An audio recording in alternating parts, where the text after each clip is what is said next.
Hi friends, উসানি কিচেনে সকলকে স্বাগত জানাই। আজ আমি দেখাতে চলে এসেছি কুল মাখা।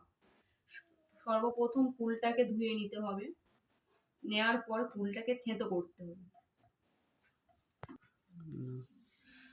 প্রথমেই দেখতে পাচ্ছ যে দুটো শুকনো লঙ্কা নিয়ে নিয়েছি। শুকনো লঙ্কাটাকে ভালোভাবে মেরে নেব। এরপরে দিয়ে দেব পরিমাণ মতন লবণ, দেব এবারে সামান্য একটু চিনি, দেব সামান্য পরিমাণ কাসুন্দি দিয়ে এবার সবগুলো উপকরণকে ভালোভাবে হাত দিয়ে মাখিয়ে নেব। এই আমাদের তৈরি হয়ে গেছে কাসুন্দি মাখানো পুরো কুলের আচারটা। এবারে টেস্ট করে বলবো কেমন হয়েছে।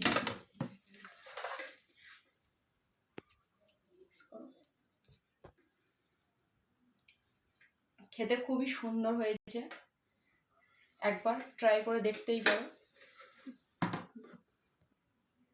আর এটাই হলো আমাদের ফাইনাল রেজাল্ট কুল মাখানোর।